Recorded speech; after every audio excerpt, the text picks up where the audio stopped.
Assalamualaikum warahmatullahi wabarakatuh. Bismillahirrahmanirrahim.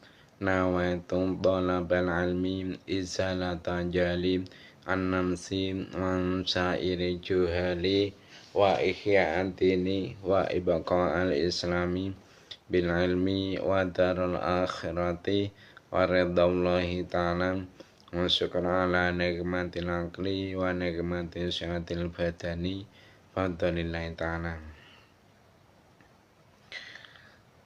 Ila hadratin Nabil Mustafa Sayyidina Muhammadin sallallahu alaihi wasallam wa ala alihi wa sahbihi wa dzurriyyatihi wa ali baitika mana khususan khasatan ila musnad kitab pedoman KN wa jami' talamiti wa masyikhina wa mu'allif kitab alati ta'lamna wa lamna sallallahu ta'ala lahumul fatihah. A'udzu billahi minasyaitonir rajim. Bismillahirrahmanirrahim. Alhamdulillahirabbil alamin. Arrahmanir rahim. Maliki yaumiddin.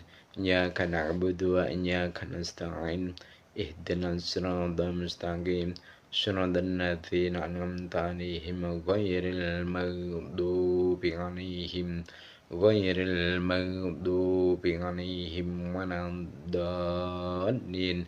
Rabbi firli wa liwalidayya mu'min. Mari kita teruskan pelajaran kita hari ini, yaitu kitab pedoman KN1 jilid 2 ya. Jilid 2. Untuk hari ini akan membahas tentang akidah dasar aswaja atau ahli sunnah wal jamaah. Mari kita mulai.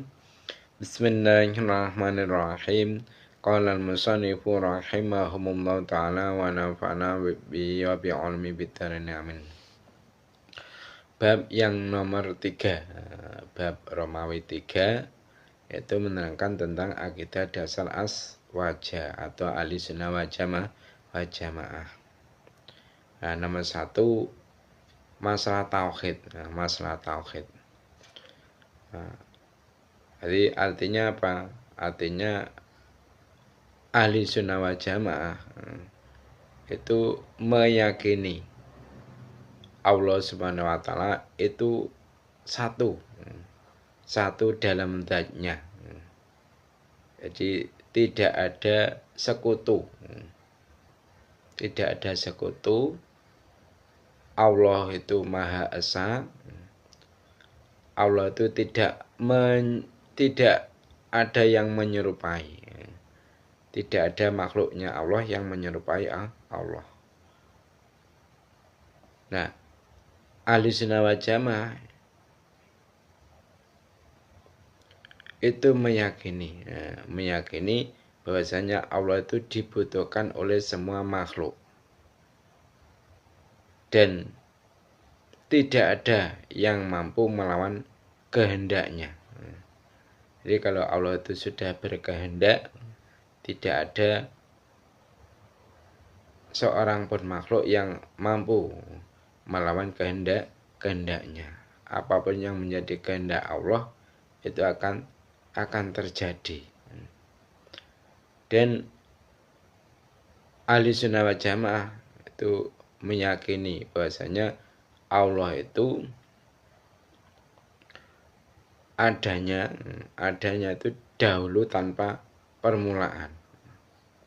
Jadi Allah itu ada sebelum wujudnya alam semesta. Nah, Allah itu wujudnya tanpa akhir, tidak ada akhirannya. Allah itu kekal tanpa batas wujudnya. Nah, ahli sunnah wal jamaah itu juga meyakini bahwasanya Allah itu berdiri sendiri. Dan juga meyakini Allah Maha mengetahui segala sesuatu. Nah, yang nomor 2 yaitu membahas tentang kesucian Allah Subhanahu wa ta'ala. Itu meyakini Allah itu adalah zat yang maha suci. Maksudnya Allah Subhanahu wa ta'ala itu adalah zat yang sempurna dari sifat orang. Nah, Allah keberadaannya itu tidak terbatas oleh ruang dan waktu. Dan Allah itu tidak serupa dengan ciptaannya. Dan tidak ada yang menyerupainya. Tidak ada dari makhluk yang menyerupai Allah. Baik di dalam masalah zatnya, sifatnya, ataupun apanya, ataupun perbuatannya. Dan Allah itu bukan sifat. Allah itu bukan sifat. Tapi Allah adalah zat. Kenapa kok Allah bukan sifat? Karena kalau sifat itu pasti membutuhkan zat. Nah, Allah itu tidak berubah. Mulai dari sebelum adanya makhluk dan setelah adanya makhluk itu Allah tidak berubah. Dan Allah itu kelak di surga dapat dilihat oleh orang-orang mukmin. Jadi kalau kita itu nanti di surga, kita akan bisa melihat Allah Subhanahu wa Ta'ala. Amin ya.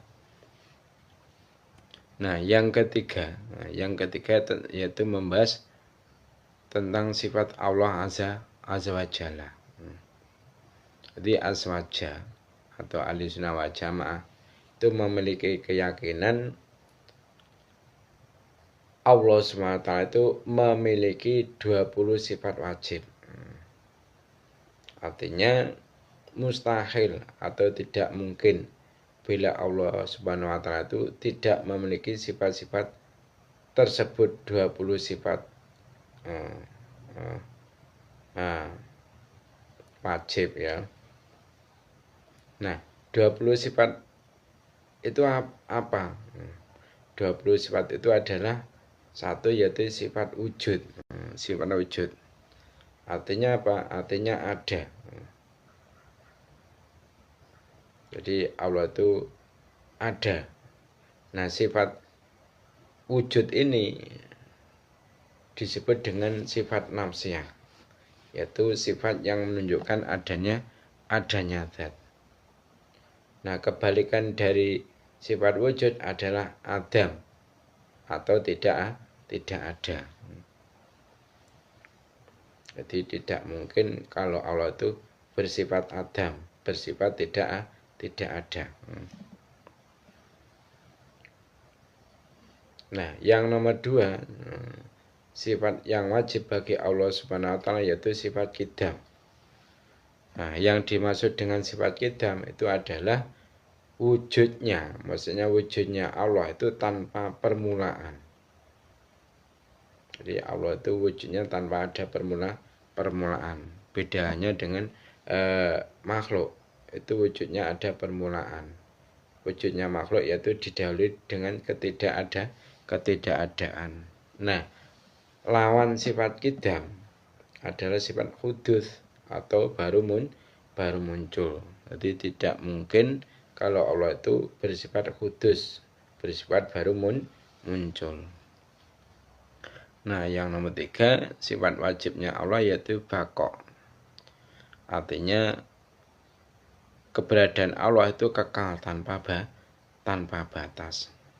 Nah, lawannya sifat baqa itu adalah fana atau binasa. Jadi tidak mungkin Allah itu bersifat fana. Nah, yang nomor 4, sifat wajibnya Allah yaitu Allah itu bersifat mukhalafatu lil hawaditsi. Artinya apa? Artinya Allah itu tidak menyerupai makhluknya. Baik dari zatnya, sifatnya atau apanya itu tidak ada yang menyerupai dengan makhluknya. Nah, lawan sifat Allah ini, maksudnya sifat mukhalafatul hadis, itu adalah sifat mumatsalatun lil hawaditsi. yaitu sifat menyerupai terhadap ciptaannya. Ini tidak mungkin kalau Allah itu menyerupai dengan ciptaannya.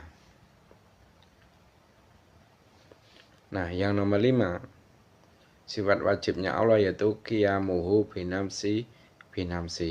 Artinya apa? Artinya Allah itu tidak membutuhkan tempat atau pencipta. Nah, lawan sifat qiyamu binafsi yaitu sifat ihtiyaj li ghairihi atau butuh kepada yang lain. Jadi tidak mungkin kalau Allah itu membutuhkan yang lain. Allah itu tidak membutuhkan yang lain, tidak membutuhkan makhluk, akan tetapi semua makhluk itu membutuhkan Allah Subhanahu wa Ta'ala. Nah, sifat wajib yang nomor 6 yaitu sifat wahdaniyah. Maksudnya Allah itu bersifat esa, tunggal. Dia itu tidak tersusun dari beberapa bagian, baik dalam zat atau sifatnya. Berbeda dengan makhluk, semisal manusia, itu zatnya tersusun dari beberapa bagian. Manusia contohnya ya, itu zatnya tersusun dari tulang, kulit, air, darah, rambut dan lain sebagainya. Namun kalau Allah, zatnya itu tidak tersusun dari beberapa bagian seperti manusia tadi. Nah, lawan sifat wahdaniyah adalah apa? At-ta'adud atau banyak bilangannya. Jadi tidak mungkin Allah itu bersifat ta'adud, bersifat banyak bilangannya. Sifat wajib yang nomor 7 yaitu sifat kudroh. Sifat kudroh artinya Allah itu kuasa melakukan sesuatu tanpa bantuan siapapun. Allah mampu untuk membuat langit sendiri, matahari sendiri, membuat bumi sendiri. Itu Allah maha mampu. Nah, lawan sifat kudroh ada al-ajzu atau lemah. Jadi nggak mungkin kalau Allah itu bersifat ajzun. Nah, sifat wajib yang nomor 8 yaitu sifat iradah. Sifat iradah. Artinya Allah itu berkehendak atas segala sesuatu. Jadi tiada sesuatu yang terjadi di langit atau di bumi ini kecuali dengan kehendaknya, itu kehendak Allah SWT.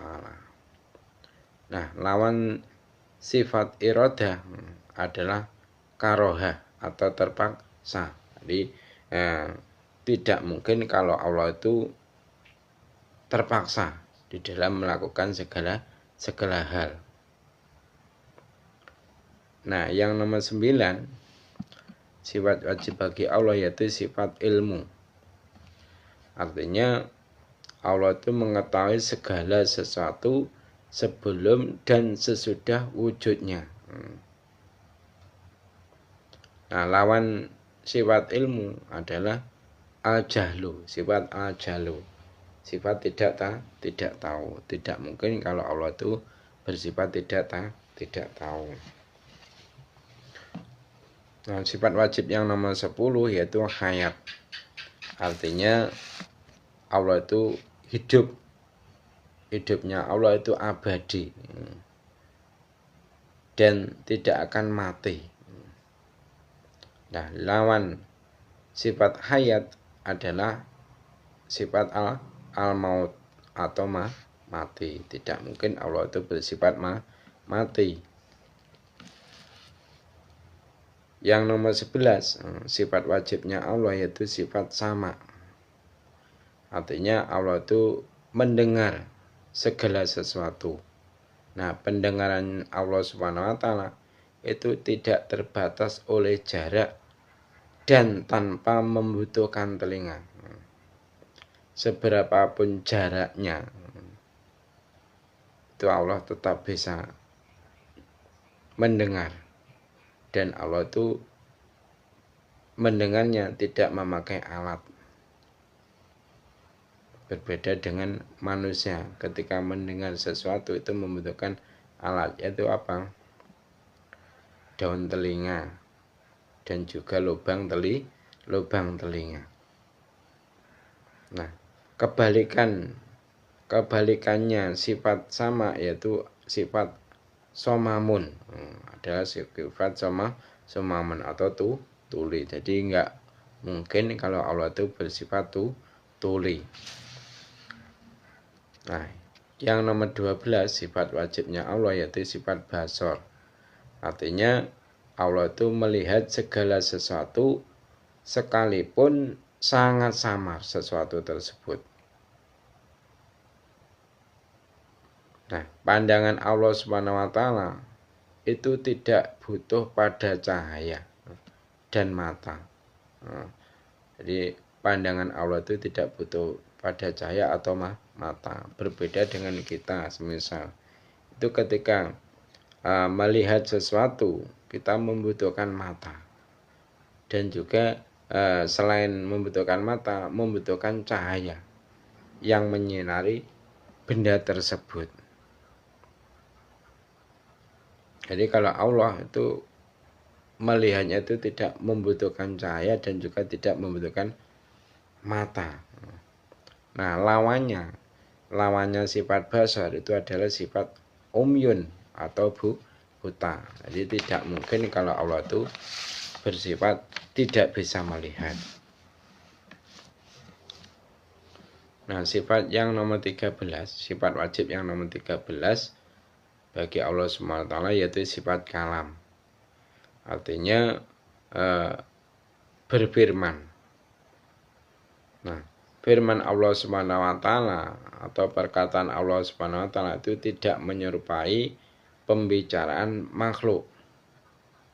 Nah, pembicaraan Allah atau perkataan Allah ini tanpa suara dan tanpa huruf. Berbeda dengan kita, itu perkataan kita itu berupa suara dan berupa huruf. Kalau Allah itu perkataannya tidak berupa suara dan juga tidak berupa huruf. Nah, sekarang lawannya sifat kalam itu apa? Lawannya sifat kalam itu adalah sifat bakam atau bisu. Jadi tidak mungkin kalau Allah itu bersifat bisu, tidak bisa berbicara. Nah, sifat wajib bagi Allah yang nomor 14 yaitu kaunuhu qadiron. Kaunuhu qadiron. Artinya keberadaan Allah SWT itu adalah maha kuasa melakukan sesuatu. Seperti menciptakan makhluk dengan tanpa bantuan siapapun. Nah, sehingga tidak mungkin jika Allah SWT itu memiliki sifat kaunuhu ajizan. Itu keberadaan Allah SWT memiliki sifat lemah dan tidak mampu melakukan sesuatu. Nah, sifat wajib yang ke-15 yaitu kaunuhu muridan. Artinya apa? Artinya keberadaan Allah SWT itu adalah maha berkehendak terhadap sesuatu. Maka mustahil atau tidak mungkin bila Allah SWT itu memiliki sifat kaunuhu karihan, yakni keberadaan Allah SWT itu memiliki sifat terpaksa melakukan sesuatu. Nah, sifat wajib bagi Allah yang nomor 16 yaitu kaunuhu aliman. Kaunuhu aliman. Artinya apa? Artinya keberadaan Allah Subhanahu wa taala itu adalah maha mengetahui segala sesuatu. Nah, sehingga muhal atau mustahil jika Allah SWT itu memiliki sifat kono jahilan, yakni keberadaan Allah SWT memiliki sifat tidak mengetahui. Ini tidak mungkin kalau Allah itu bersifat kono jahilan. Nah, sifat wajib bagi Allah yang nomor 17 yaitu kono hayan. Kono hayan. Artinya apa? Artinya keberadaan Allah SWT itu adalah maha hidup. Maka mustahil atau tidak mungkin bila Allah SWT itu memiliki sifat kono mayitan, yakni keberadaan Allah SWT memiliki sifat mati. Itu tidak mungkin. Nah, sifat wajib bagi Allah yang nomor 18 yaitu sifat kono sami'an. Artinya keberadaan Allah SWT itu adalah maha mendengar segala sesuatu yang wujud. Segala sesuatu yang wujud itu bisa berupa suara, bisa berupa benda, bisa berupa warna, bisa berupa sifat. Intinya semua perkara yang wujud itu bisa didengarkan oleh Allah SWT. Jadi Allah itu mendengarnya itu tidak terbatas pada suara. Bahkan terhadap sifat Allah itu juga bisa mendengar. Terhadap zat Allah juga bisa mendengar. Sehingga tidak mungkin bila Allah SWT itu memiliki sifat kono asom. Kono asom, yakni keberadaan Allah SWT itu memiliki sifat tidak mendengar. Nah, nomor 19 sifat wajibnya Allah yaitu kono basiron. Artinya keberadaan Allah SWT itu adalah maha melihat segala sesuatu yang wujud. Jadi antara sifat sami'an dan basiron ini hubungannya sama atau ta'aluknya sama terhadap semua perkara yang wujud. Jadi Allah itu bisa melihat terhadap zat, suara, dan lain sebagainya. Ini semua perkara yang wujud itu bisa dilihat oleh Allah, baik itu berupa suara, zat, sifat-sifat yang lain. Ini Allah bisa melihat. Berbeda dengan kita yang merupakan makhluknya Allah, itu melihatnya kita itu terbatas pada benda, Kalau sifat kita tidak bisa melihat. Nah, maka tidak mungkin bagi Allah SWT itu memiliki sifat konuhu ama. Konuhu ama, yakni keberadaan Allah SWT memiliki sifat tidak melihat. Nah, sifat wajib bagi Allah yang nomor 20 yaitu konuhu mutakaliman. Konuhu mutakaliman artinya apa? Artinya keberadaan Allah SWT itu adalah maha berfirman, berkata. Nah, berfirmannya Allah itu tanpa suara dan tanpa huruf, tidak seperti makhluknya.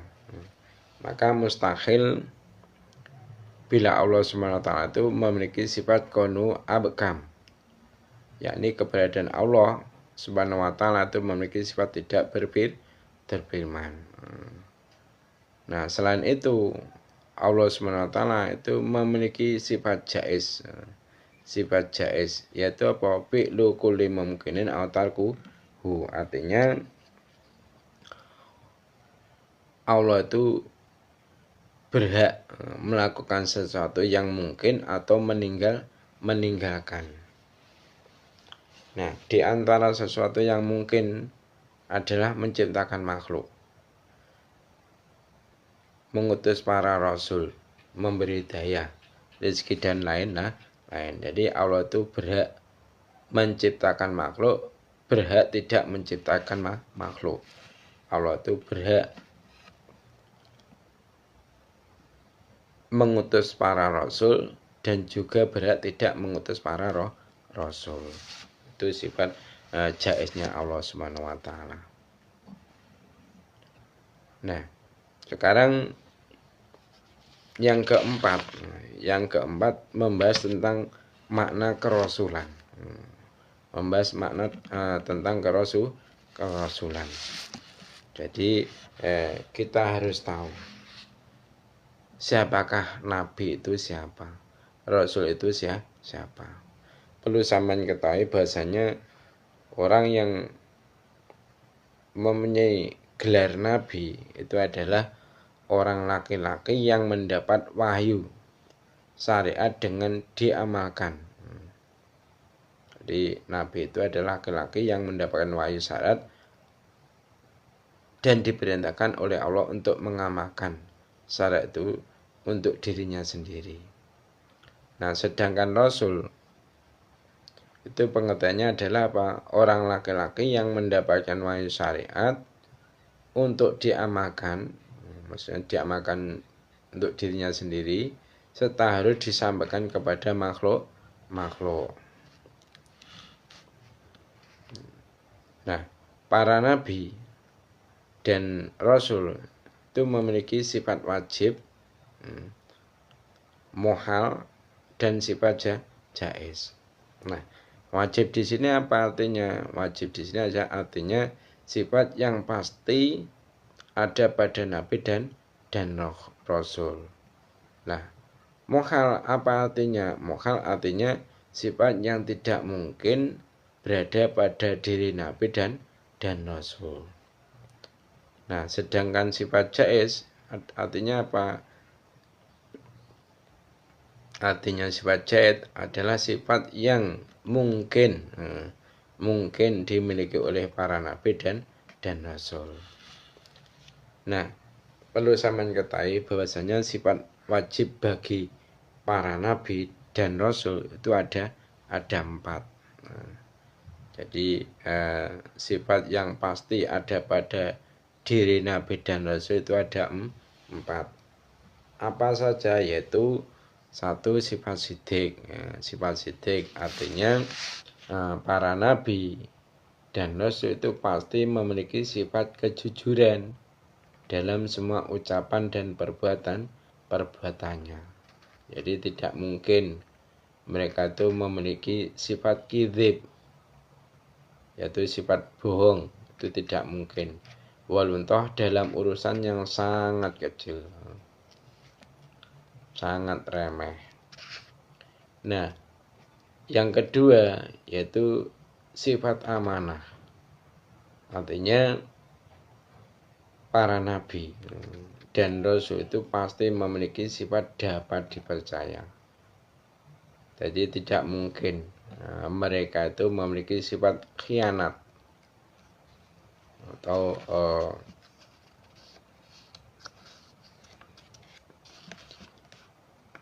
nah, semua para nabi itu punya sifat maksum, yakni para nabi dan rasul itu pasti terjaga dari perbuatan yang dilarang, baik perkara itu hukumnya makruh, apalagi yang diharamkan. Nah, nomor 3, sifat wajib bagi nabi dan rasul yaitu sifat tabligh. Sifat tabligh artinya para nabi dan rasul itu pasti menyampaikan wahyu yang harus disampaikan kepada para makhluk. Jadi tidak mungkin mereka itu memiliki sifat khidman. Enggak mungkin memiliki sifat khidman.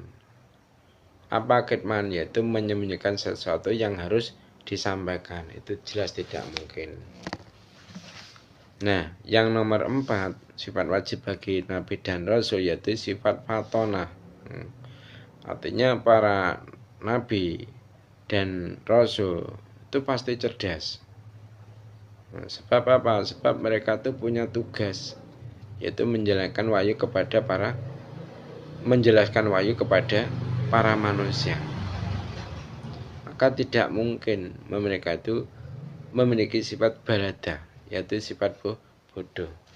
Kalau beliau itu bersifat bodoh, bagaimana dia paham akan wahyu yang disampaikan kepadanya, dan nanti bagaimana dia cara menyampaikannya kepada makhluk, padahal dia sendiri tidak paham.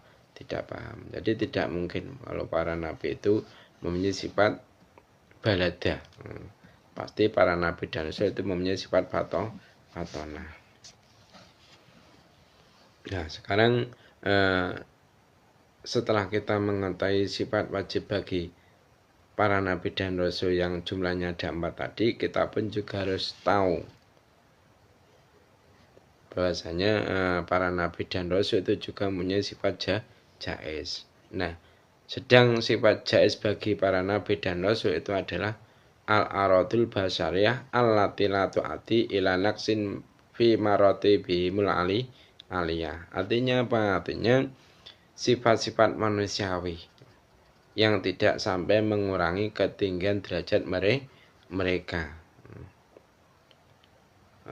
Mungkin saja ya, jadi mungkin saja para nabi dan rasul itu adalah manusia sehingga wajar saja mereka tuh makan, minum, tidur, menikah, sakit dan sebagainya seperti yang disaksikan secara langsung oleh para sahabat. Namun hal itu tidak sampai mengurangi keagungan derajat mereka di sisi Allah Subhanahu wa Ta'ala. Nah, sekarang menerangkan tentang keistimewaan Nabi Muhammad SAW. Jadi Nabi Muhammad SAW itu diutus dengan membawa risalah kepada semua orang Arab dan Ajam. Nah, Ajam siapa? Yaitu orang yang selain orang Arab, itu dinamakan orang Ajam. Misal orang Indonesia, ini kan bukan orang Arab, itu dinamakan orang Ajam. Atau orang negara India, ini juga bukan termasuk orang Arab, ini dinamakan orang Ajam. Intinya semua orang yang bukan termasuk Arab itu dinamakan orang Ajam. Jadi Nabi Muhammad SAW itu diutus dengan membawa risalah kepada semua orang Arab dan orang Ajam, dan kepada manusia dan juga kepada jin. Nah, kemudian dengan adanya syariat yang dibawanya, maka Allah SWT itu menghapus semua syariat para nabi sebelumnya.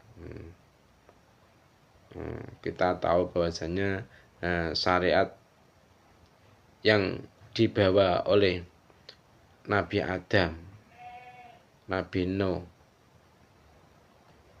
dan nabi-nabi yang lain itu kan berbeda-beda. Nah, dengan syariat yang dibawa oleh Nabi Muhammad SAW, maka semua syariat yang dibawa oleh para nabi terdahulu itu dihapus.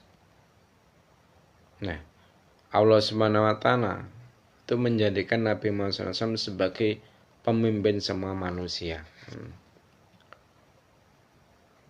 Bahkan kita tahu syahadat seseorang kepada Allah SWT, yaitu ucapan la ilaha illallah, itu tidak sah, tidak dianggap sah jika tidak disertai kesaksian kepada Nabi Muhammad SAW, yaitu dengan mengucapkan Muhammadur Rasulullah. Nah, Allah SWT itu menetapkan kepada semua makhluknya agar membenarkan pada berita yang dibawanya, baik berita yang berurusan dunia ataupun akhirat. Nah, di antara berita yang dibawanya adalah apa? Satu, meyakini adanya pertanyaan malaikat mungkar dan nakir. Kita harus yakin akan adanya pertanyaan malaikat mungkar nakir di alam kubur. Nah, kedua malaikat mungkar nakir ini bentuknya itu menakutkan. Nah, manusia akan didudukkan. Jadi manusia itu akan didudukkan dalam kubur dengan roh dan jasadnya. Nah, kemudian ia itu akan ditanya tentang tauhid dan risalah Nabi Muhammad SAW. Nah, dua malaikat itu akan bertanya, siapa Tuhanmu? Apa agamamu? Dan siapa nabimu? Nah, mereka berdua, malaikat mungkar nakir, itu adalah merupakan fitnah yang ada di dalam kubur. Nah, pertanyaan mereka adalah awal fitnah, permulaan fitnah setelah kematian. Nah, di antara beritanya lagi yang nomor 2 yaitu berita beriman terhadap adanya siksa kubur. Jadi kita itu harus percaya terhadap siksa kubur. Nah, yang nomor 3 yaitu meyakini adanya timbangan amal yang memiliki dua sisi. Nah, besarnya timbangan itu sama dengan besarnya seluruh langit dan bumi. Nah, dengan kekuasaan Allah SWT, semua amal itu akan ditimbang, kecil ataupun besar. Amal baik akan berbentuk kebaikan di sisi timbangan yang berupa cahaya. Nah, sedangkan amal yang jelek, semisal yaitu mungkin menggunjing orang lain atau menzalimi orang lain, itu akan berada di sisi timbangan yang gelap. Nah, di antara berita yang dibawanya lagi yang nomor 4 yaitu meyakini adanya jembatan Shiratal Mustaqim. Jadi sebuah jembatan yang terlintang di atas neraka jahanam. Nah, jembatan itu tajamnya itu lebih tajam daripada pedang dan lebih lembut daripada rambut. Nah, jembatan itu akan menggelincirkan setiap kaki orang kafir yang melintas di atasnya. Nah, sedang orang muslim itu akan melintas dengan mudah hingga mereka itu sampai ke surga, tempat yang abadi. Nah, yang kelima yaitu meyakini adanya telaga yang mengalir. Nah, yang dimaksud dengan telaga Rasulullah SAW.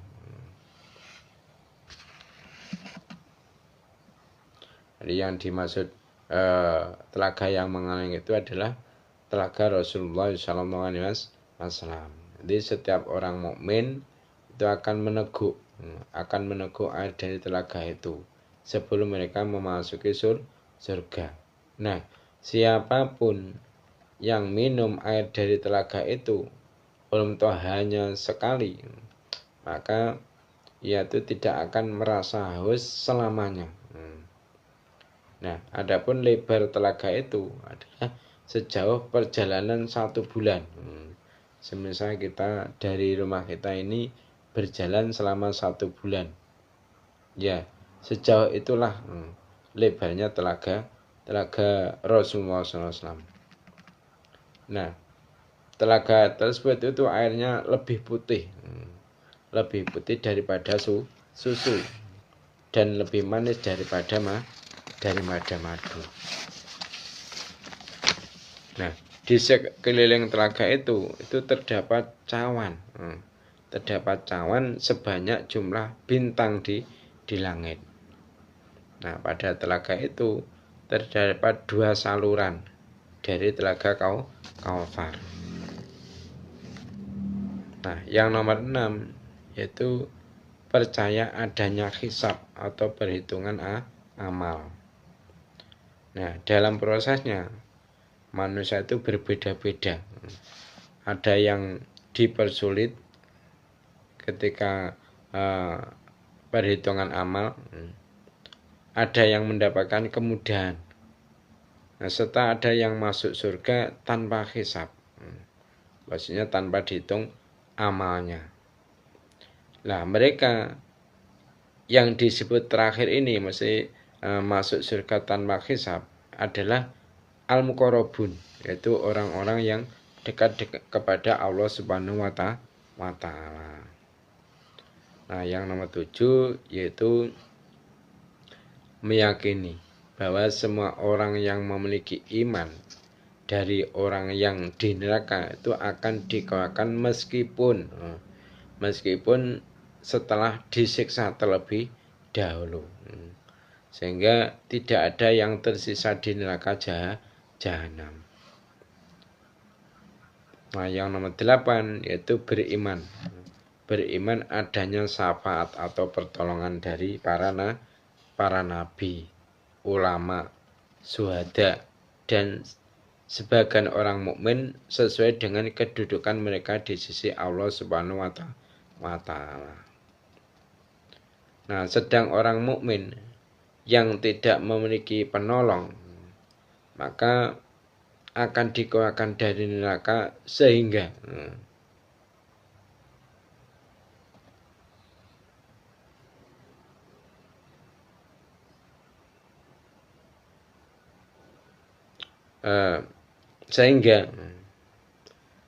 tidak ada seorang mukmin yang kekal di neraka walaupun hanya terdapat sebutir sawi dari keimanan di hatinya. Nah, yang nomor 9 yaitu meyakini keutamaan para sahabat Nabi Muhammad SAW, serta meyakini bahwa yang paling utama setelah Rasulullah SAW yaitu adalah Sayyidina Abu Bakar radhiyallahu. Kemudian setelah beliau yaitu Sayyidina Umar radhiyallahu, lalu Sayyidina Utsman radhiyallahu, dan selanjutnya yaitu Sayyidina Ali karamallahu wajhah. Jadi kita itu harus husnudzon atau berbaik sangka atau berprasangka baik dan memuji kepada mereka. Karena apa? Karena Allah Subhanahu wa Ta'ala dan utusannya itu juga memuji mereka. Nah, pujian yang dilontarkan Allah dan Rasulnya seperti tertuang dalam Al-Quran dan hadis, yaitu was-sabiqunal awwaluna minal muhajirin wal ansari walladzina tabauhum bi ihsanin radhiyallahu anhum wa radu anhu wa adda lahum jannatin tajri tahtal anharu khalidina fiha abada dzalikal fawzul azim. Ya. Apa artinya? Artinya orang-orang yang terdahulu lagi yang pertama masuk Islam dari golongan muhajirin dan ansor dan orang-orang yang mengikuti mereka dengan baik, Allah ridho kepada mereka dan mereka pun ridho kepada Allah, dan Allah itu menyediakan bagi mereka surga yang mengalir sungai-sungai di dalamnya selama-lamanya. Jadi mereka itu kekal di dalamnya. Itulah kemenangan yang besar. Nah, begitu juga Allah mengatakan lil fuqara'il muhajirin alladzina ukhriju min diyarihim wa amwalihim yabtaghuna fadlan minallahi wa ridwana wa yansuruna Allah wa rasulah ulaika humus shodiqun. Artinya apa? Artinya juga bagi orang fakir yang berhijrah, yang hijrah, yang diusir dari kampung halaman dan dari harta benda mereka karena mencari karunia Allah dan keridhaannya, dan mereka menolong Allah dan Rasulnya, maka mereka itulah orang-orang yang benar. Nah, selain ayat-ayat tadi, Nabi Muhammad SAW pun juga bersabda, qala Nabi SAW, la ta'subbu ashabi, kalau anna ahadukum anfaqa mithla uhudin dhahaban ma balagha muddan ahadihim wala tasifahu rawa Al-Bukhari wa Muslim. Apa artinya sabda Nabi Muhammad SAW? Janganlah kalian itu mencaci para sahabatku. Sebab apa? Sebab andaikan kalian itu mensedekahkan emas sebesar gunung Uhud, maka tidak akan sebanding dengan pahala satu mud dari sedekah mereka, dan tidak pula sebanding dengan setengahnya. Yang mana hadis itu tadi adalah hadis yang diriwayatkan oleh Imam Bukhari dan Imam Muslim. Nah, jadi barang siapa yang meyakini hal tersebut, ya, yang meyakini bahwasanya keutamaan para sahabat Nabi Muhammad SAW itu, serta meyakini bahwasanya yang paling utama setelah Nabi Muhammad SAW adalah Sayyidina Abu Bakar, kemudian Sayyidina Umar, kemudian Sayyidina Utsman, kemudian Sayyidina Ali, maka barang siapa yang meyakini hal tersebut, maka ia termasuk golongan yang benar dan tergolong aswaja, ahli sunnah wal jamaah yang terhindar dari kesesatan dan bid'ah. Semoga kita semua oleh Allah SWT diberi keyakinan yang sempurna dan dapat konsisten dalam memegang teguh ajaran aswaja atau ahli sunnah wal jamaah, dan dapat berkumpul bersama baginda Nabi Muhammad SAW, keluarga dan para sahabatnya. Amin. Nah, sekarang kesimpulan dari semua keterangan yang telah saya terangkan mulai awal sehingga akhir tadi. Kesimpulannya, aswaja atau ahli sunnah wal jamaah itu yakin bahwa Allah SWT Maha Esa di dalam zatnya, sehingga tidak ada sekutu baginya, serta tidak ada yang menyerupainya. Nah, satu di dalam zat, di dalam sifat dan pekerjaannya. Jadi Allah itu satu di dalam sifat dan pekerjaannya, sehingga tidak ada makhluk di alam semesta ini melainkan ciptaannya. Nah, Allah Subhanahu wa Ta'ala itu Maha memiliki semua sifat sempurna, berisi dari sifat kurang. Nah, aswaja itu meyakini bahwa Allah Subhanahu wa Ta'ala memiliki 20 sifat wajib bagi Allah Subhanahu wa Ta'ala, dan 20 sifat mustahil, 20 sifat yang tidak mungkin dimiliki oleh Allah, dan 1 sifat jaiz. Nah, selain itu juga meyakini bahwa para nabi dan rasul memiliki 4 sifat wajib, 4 sifat mustahil, dan 1 sifat jaiz. Allah Subhanahu wa Ta'ala itu mengutus para nabi dan rasul sebagai wujud dari karunia yang sangat besar kepada hambanya. Nah, Allah Subhanahu wa Ta'ala itu memberikan mukjizat sebagai bukti atas kebenaran para nabi dan dan Rasul. Nah, sehingga semua manusia itu harus beriman kepada semua yang diberitakan oleh para nabi dan rasul, seperti pertanyaan kubur, hari kebangkitan, perhitungan amal, dan lain-lain. Ya, sekarang latihan soal. Jawablah pertanyaan-pertanyaan di bawah ini ya.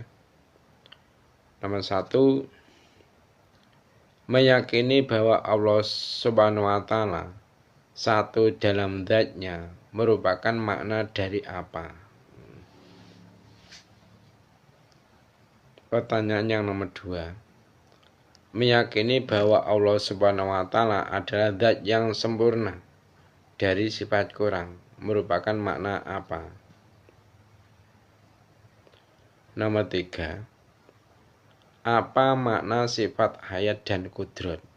Maknanya apa? Pertanyaan yang nomor 4, siapakah malaikat mungkar dan nakir? Siapa malaikat mungkar dan nakir itu? Nomor 5,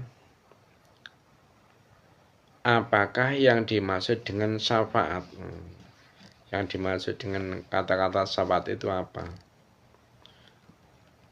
Pertanyaan yang nomor 6, apakah Allah SWT wajib memberikan pahala kepada orang yang rajin beribadah? Wajib enggak? Terus kalau wajib, mengapa? Kalau tidak, mengapa? Alasannya apa? Terus nomor 7, pertanyaan yang nomor 7 ya. Apa hikmah datangnya para nabi dan rasul? Jadi apa hikmah dibalik diutusnya para nabi dan rasul? Itu saja mungkin yang dapat saya sampaikan untuk pertemuan kajian pedoman keilmuan untuk hari ini. Ada kurang lebihnya mohon maaf. Mari kita tutup majelis ini dengan membaca doa kafaratul majelis. Subhanakallahumma wa bihamdika asyhadu an la ilaha illa anta astaghfiruka wa atubu ilaik. Wassalamualaikum warahmatullahi wabarakatuh.